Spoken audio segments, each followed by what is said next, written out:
Ya, Assalamualaikum warahmatullahi wabarakatuh. Ketemu lagi di channel Belajar bareng Kang Okim. Kali ini Kang Okim akan menjelaskan tentang konsep dari sel elektrolisis, di mana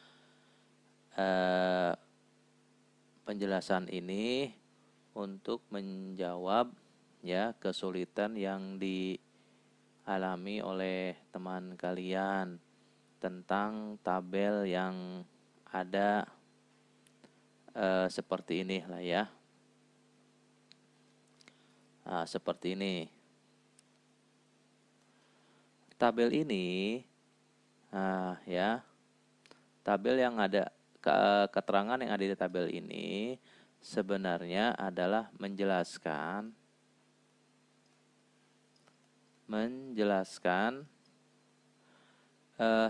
reaksi apa yang terjadi di katode dan anode pada proses elektrolisis.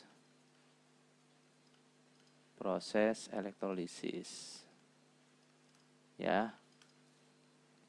Jadi tabel ini menjelaskan tentang reaksi apa yang terjadi di katode dan anode pada proses elektrolisis. Di mana kita pahami bahwa di elektrolisis itu kita mengenal dengan istilah kenap.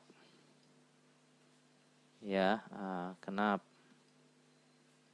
Diingat nih, ya.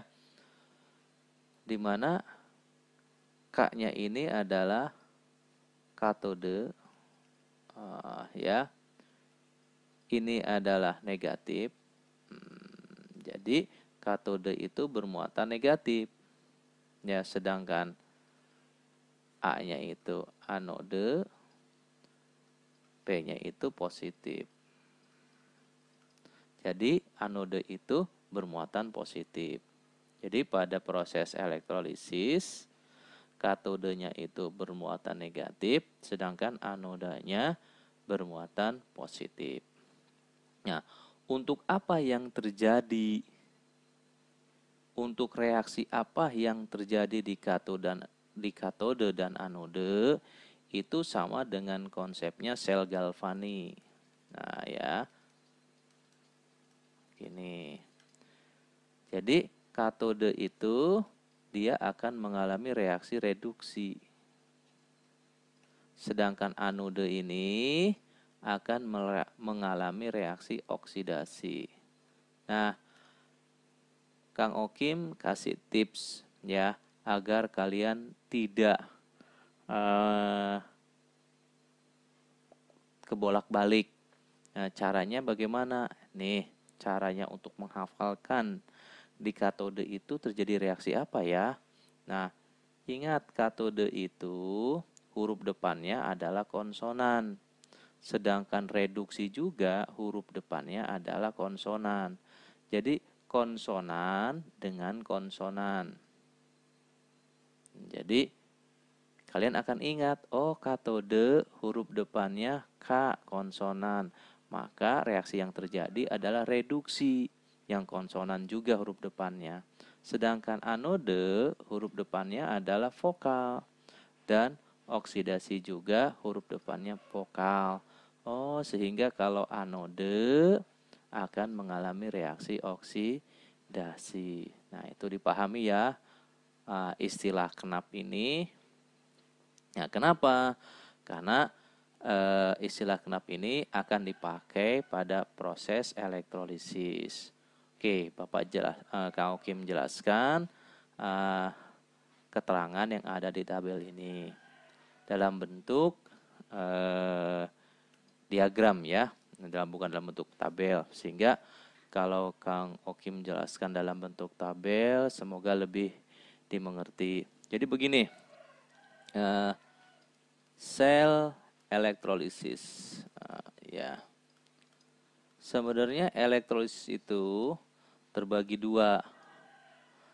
Yang pertama, yang dielektrolisisnya itu adalah lelehan atau leburan. Ya, gitu. Contohnya biasanya kan yang dielektrolisis itu adalah garam ya. Misal kita mengelektrolisis NaCl atau kita mengelektrolisis K2SO4 atau kita mengelektrolisis misalkan CuCl2, nah, misal nih ya. Nah, ini kan suatu garam. Nah, garam yang dielektrolisis itu bisa berupa lelehannya atau leburannya atau juga bisa berupa larutannya. Nah, beda ya antara lelehan dan larutan. Kalau lelehan tidak mengandung air ya. Jadi dia tidak mempunyai pelarut. Nah, lalu di lelehan, nah kita kan pengen tahu, dari penjelasan ini kan kita ingin tahu reaksi apa sih yang terjadi. Nah, reaksi apa sih yang terjadi di katode atau anode. Nah, ya. Untuk lelehan dan leburan, reaksi yang terjadi di katode itu adalah kationnya. Sedangkan reaksi yang terjadi di anode adalah anionnya. Sehingga untuk bisa membuat reaksi, untuk bisa apa sih yang terjadi di katode dan anode, kalian harus bisa membuat reaksi ionisasi dari garam yang dielektrolisis. Nah, itu syarat dasar ya, ilmu dasar.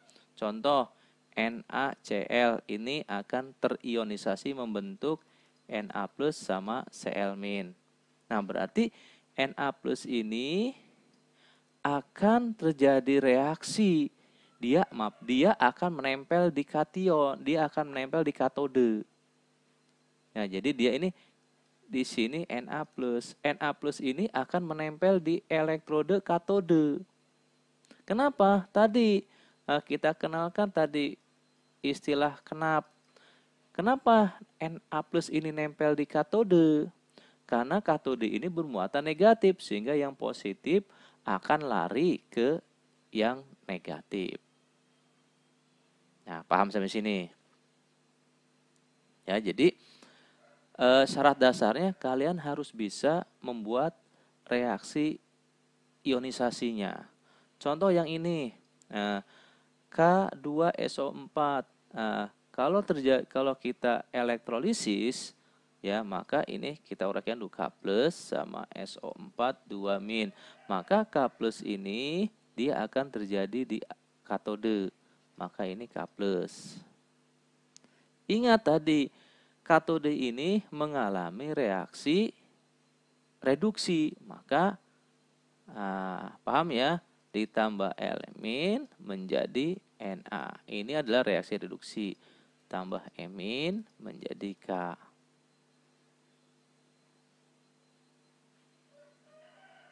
Ya, lalu apa yang terjadi di anode? Anode itu adalah anionnya. Nah, ini Cl. Ya, maka di sini Cl- berubah menjadi Cl2. Dia akan mengalami reaksi oksidasi. Berarti di sini tambah 2-, di sini 2.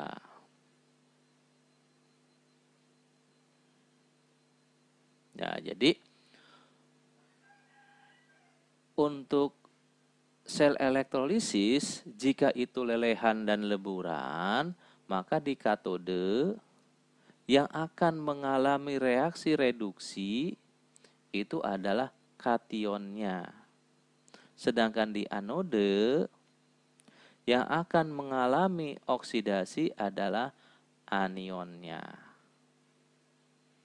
Nah, untuk sampai sini, konsep yang pertama di sini paham ya? Oke, sekarang lanjut ke larutan. kalau di larutan ini terbagi dua. Ada yang menggunakan elektrode inet. Inet itu berarti dia tidak reaktif. Ada yang menggunakan elektrode reaktif atau aktif. Ya. Kalau elektrode inet ini contohnya apa? Contohnya adalah platina, emas, dan karbon. Jadi selain ini, dia adalah elektrode reaktif. Nah, untuk elektrode inet, yang terjadi di katode, ya, jika, jika kationnya berasal dari golongan 1A, 2A, Al, dan Mn2+,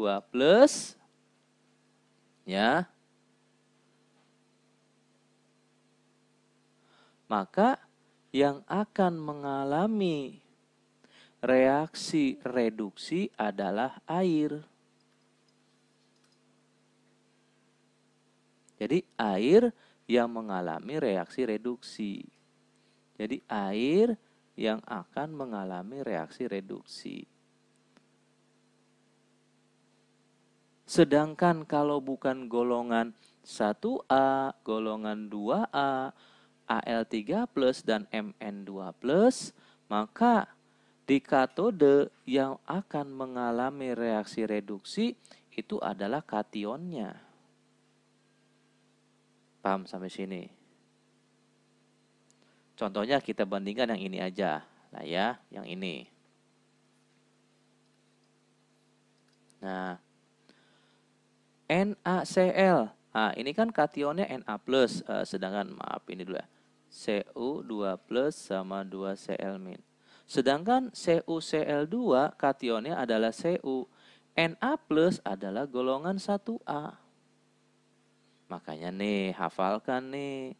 Golongan 1A ini apa aja? Haji Lili naik kuda rombongan Kaisar Fir'aun. Golongan 2A beli mangga, cari sirup, bawa rambutan. Ayo hafalkan.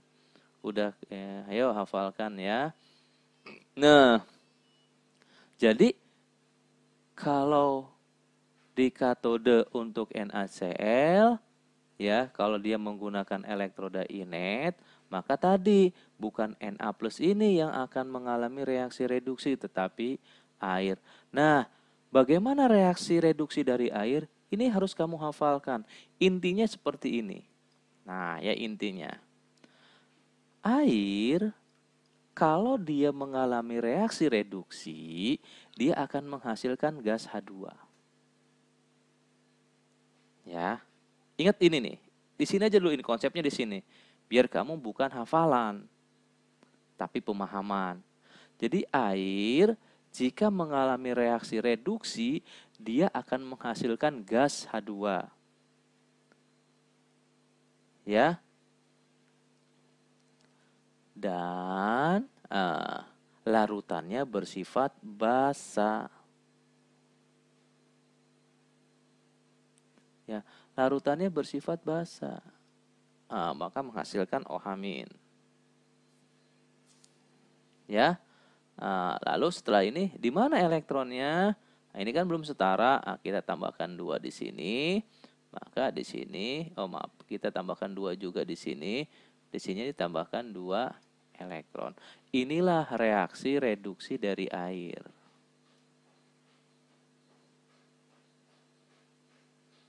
Ya. Ingat nih ya, ini reaksi ini dihafalkan, dipahami ya. Jadi oke, diulangi ya. Diulangi. Ya. Jadi, kalau air mengalami reaksi reduksi, itu akan dihasilkan gas H2. Dan larutannya bersifat basa. Karena basa, dia menghasilkan OH-. Lalu di sini nih, Ya, disetarakan terlebih dahulu. Ini 2, 2, berarti di sini 2 ya. Di sini 2, di sini 2. Pas ya. Tapi ingat ini muatannya. Sebelah kiri ini ada 2 min. Maaf, sebelah kanan ini 2 min. Sebelah kiri nggak ada, berarti di sini tambah 2 elektron. Sehingga air mengalami reduksi itu hanya melibatkan 2 elektron saja.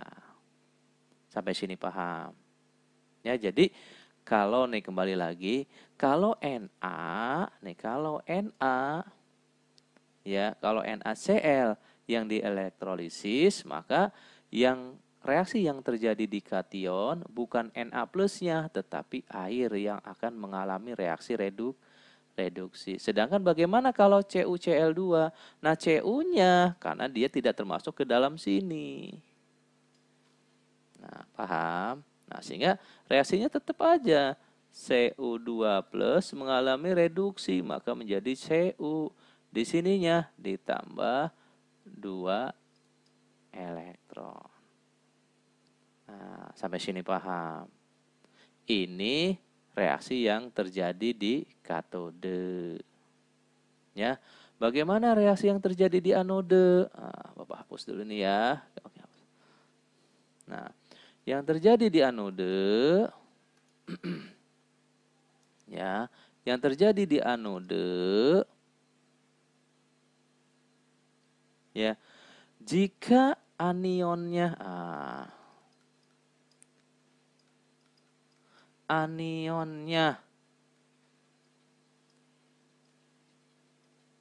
mengandung oksigen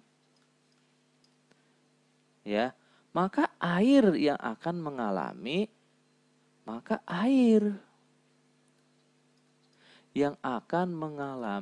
reaksi oksidasi.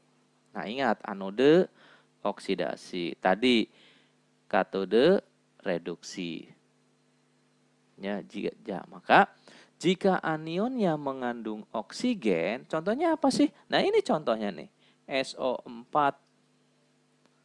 Nah, ini kan mengandung oksigen. Maka di anode akan terjadi oksidasi air. Ya, atau maaf, sebelumnya bagaimana reaksi oksidasi dari air? Nah, ya, kalau oksidasi dari air, nih konsepnya pahamnya gini, H2O kalau dioksidasi ini akan menghasilkan gas O2. Dan sifat larutannya akan bersifat asam. Ya, tadi kalau dia reduksi, larutannya sifatnya basa. Ya, menghasilkannya gas H2. Sedangkan kalau oksidasi, ya, maka dia akan menghasilkan gas O2 dan sifat larutannya asam. Nah, ini setarakan dulu. Nah, ini 2, ini juga menjadi 4. Lalu, ini kan masih ada muatannya, kita setarakan dengan menambahkan elektron. Nah, beda ya. Nah, kalau oksidasi, H2O ini melibatkan 4 elektron. Nah, gimana? Bisa paham reaksi, reduksi, dan oksidasi dari air ya? Itu. Dan ada lagi. Ini kan kalau mengandung oksigen dan juga kalau dia ya OH-. Bagaimana kalau OH-? Kalau OH-nya yang akan mengalami reaksi reduksi. Jadi selain ini, nih selain yang ada di sini, ya selain oksigen, jadi kalau anionnya tidak mengandung oksigen, maka anion itu yang akan mengalami reaksi oksidasi. Contoh kayak sini, ini kan Cl- tidak mengandung oksigen, maka di sini Cl- akan mengalami reaksi oksidasi. Bagaimana reaksi oksidasi dari Cl-? Ya gampang ya. Cl- menjadi Cl2. Nah, kita buat sini koefisiennya 2, nah, kita setarakan muatannya dengan 2 elektron. Nah, paham sampai sini? Dan diingat lagi, bagaimana kalau tadi yang Bapak jelaskan, bagaimana kalau OH-?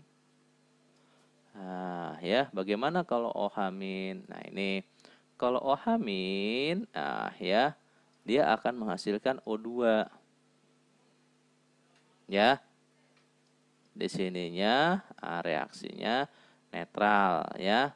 O2 H2O berarti di sini 4 ya, di sini 4, di sini 2. Karena ini 4 maka di sini 4 elektron. Ya. Nah, paham sampai sini kalau elektrodanya inet. Nah, bagaimana tuh? Jadi, kalau elektrodanya inet, reaksi yang terjadi di katode, ya, jika kationnya berasal dari golongan 1A, 2A, Al3+, dan Mn2+, maka itu air yang akan mengalami reaksi reduksi. Kalau selain ini, maka itu kationnya. Sedangkan yang terjadi di anode, jika anionnya mengandung oksigen, maka air yang akan mengalami reaksi oksidasi. Inilah reaksi oksidasi dari air. Ya, nah, diingat kemarin tadi konsepnya ya.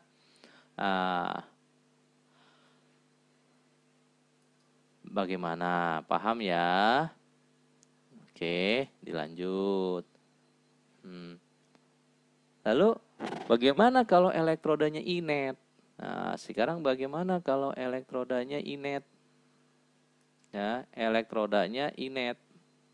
Nah, kalau elektrodanya inet, ini fokusnya ke anodanya saja. Terjadi di katodanya ini sama dengan yang ini. Nah, ya. Jadi kalau kationnya berasal dari golongan 1A, 2A, Al3+, dan Mn2+, maka air yang akan mengalami reaksi reduksi. Ya, sedangkan kalau bukan berasal dari sini, maka itu adalah kationnya. Sedangkan kalau bagaimana yang terjadi di anoda? Di anoda ini yang akan mengalami reaksi oksidasi adalah elektrodanya.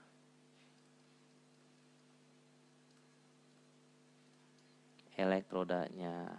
Contoh, kita misal di soal menggunakan elektroda Cu.